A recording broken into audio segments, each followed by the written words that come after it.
ladies and gentlemen, Frank Oz.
Share with our business people and with those gathering at the Hard Rock there in Tulsa. I really knew we needed to do this, what we did there here. And the benefit that people gained from the conversation with Mr. Oz, and it just was understood that there would be a value add here at Res Las Vegas. Having had the opportunity, and I don't know, I know Mr. Skyhawk, I just saw enter the room, who is a long-time advocate for Native people in Hollywood. Having been in the business and understanding that most films, you get the benefit of being with the director, you're cast for a few days, maybe a couple of weeks, and if you're lucky as a lead, you get a few months, maybe 3 or 4 months. I was blessed to have my first film be with a man who I got to spend 7 months with, almost a year, and learn about filmmaking. Learn that filmmaking is a business, and that the business of it, just like any other business that we do, requires vision, responsibility, direction, and being able to get a team of folks from many different departments to do what it is that you want them to do, and to show up at ungodly hours sometimes and do some pretty crazy things and want to do it and contribute to something bigger. And I think anybody in business understands what that means. So I'm just incredibly honored to have here a man that has been a huge part of my life for many, many years now, and to share with you, ladies and gentlemen, Mr. Frank Oz.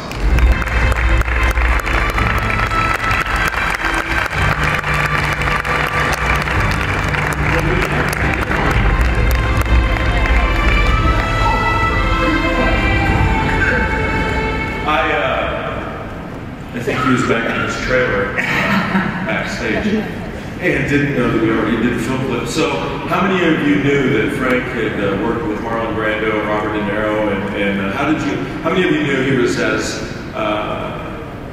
successful as a director as he has been as the Muppets? Let's see a show of hands. Pretty popular, right? Let me say something. You know, the reason I'm here is, first of all, Gary and Carmen are dear friends of mine. And the other reason that I believe in this vision. But it still you must wonder, what does this director have to do with us? What does the guy who performed these characters have to do with us? And you know, I don't know much about Native Americans.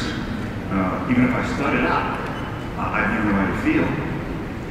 But in my opinion, there's a commonality between all people. And what I'm going to do here with Gary is just kind of tell my story, and you will decide if what I have might be any value to you. and throw in stuff that's not. And if nothing is of value, then we've wasted our time. You could have been gambling. One of the things that I know made me feel so comfortable, because I came into this very, very green and having not any previous even desire to be in a movie. And he did exactly what he just said, and he was engaged. And we were allowed to get the right things done to make the best movie that honored our people. And I think it's that kind of sincerity that really just got quiet. So without that much more in depth and going into anything else about me, this is what it's all about. I want, if you can, to just share about collaboration and inclusivity and listening and being open to input, because it's very easy for you. If you said, you know what, this is what I want done, and I want it done at this time, and I want it here, and I want it at this temperature, and I want it this way, and served in this fashion, you could do that. But you don't do that. So if you could share your feelings on that. Yeah, I think directing is a misnomer. One doesn't really direct, in my opinion. One works with people. You want to audition people. I don't sense an audition. I want to play with them. I think, I know for one thing's for sure, that every project I've done has been enriched by contributions by others. It just has. And in the beginning, I see my vision. And then as I go along, somebody says, hey, how about this? And I'll say, I'm not sure about that. And somebody else says this, and I say, yeah, that's pretty good. And as long as it fits my vision, all they're doing is enriching me. I don't care if it's a cat driver, right? Who cares? As long as it's within the vision. What's interesting is, I found out, is you have to be very careful about the good ideas. The bad ideas are easy to say no to. It's the good ideas that are dangerous. And what I mean by that is that if you, in a business or movie or anything else, if you have a vision and one needs to have some sort of impulse, vision, whatever it is, here. Now, if somebody gives me some advice or asks or suggests some things, and they're within my hands, they're within my vision, that's cool. That's good. And I'll either take them or I won't. But when they're outside the vision,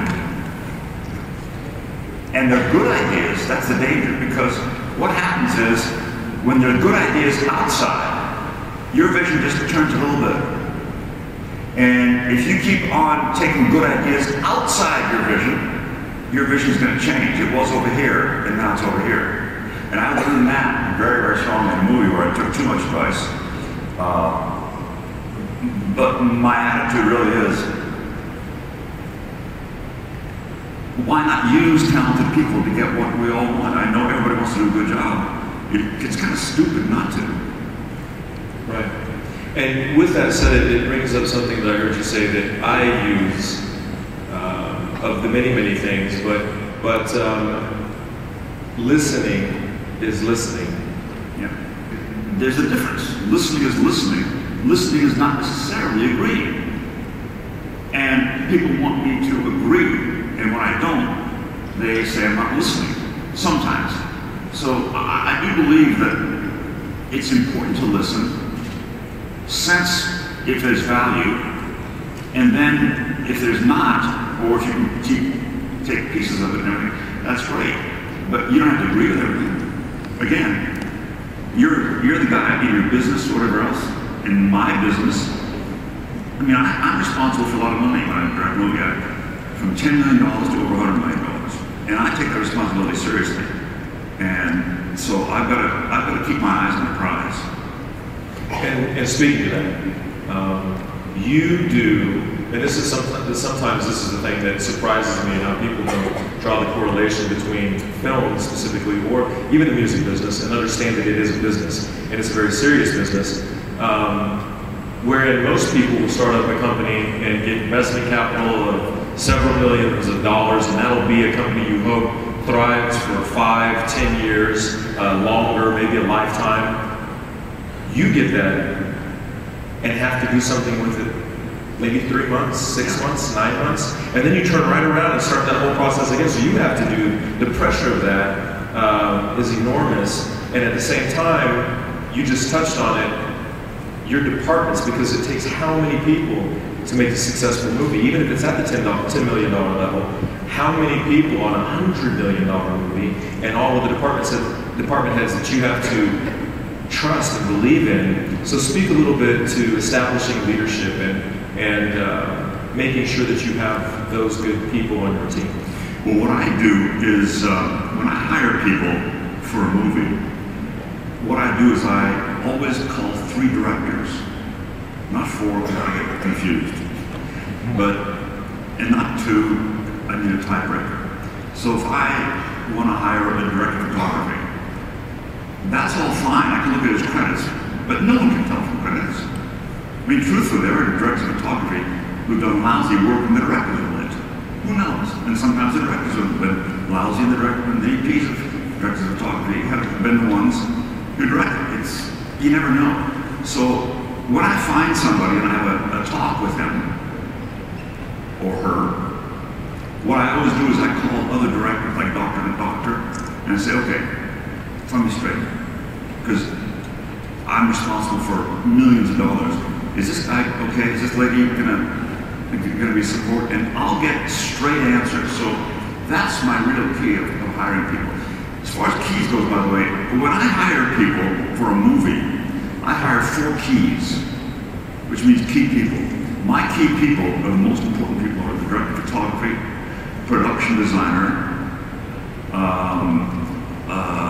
line producer, and first AD, my first assistant. If those guys aren't good, if they don't have good staff, then kiss it goodbye.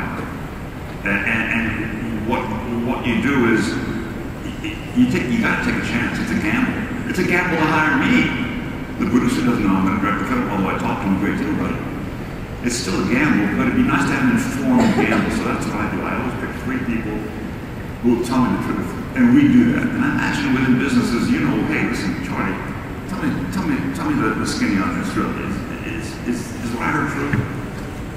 And I want everyone to know that towards the end of our time together today, we will open it up to questions from the audience so that you have a chance to, some of the things that come to you that you might be able to engage in a conversation. So let's talk a little bit more about that concept of approach. And though that you're a director, you don't often do much with giving people specific direction.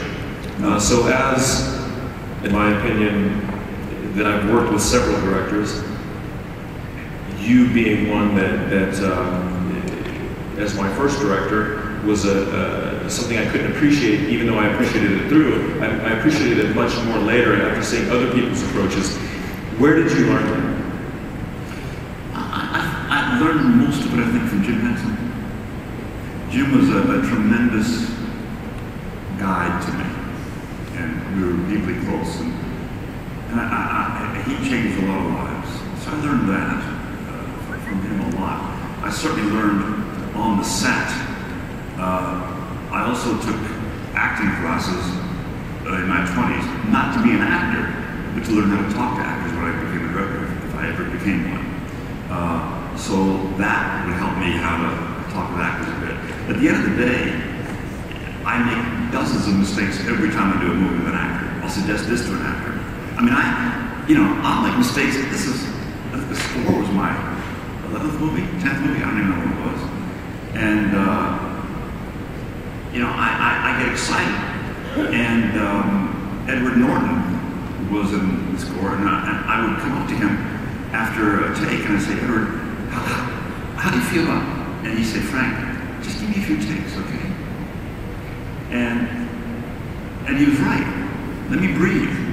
Let me see how I go, let's see how I do first. And so I always learn every production.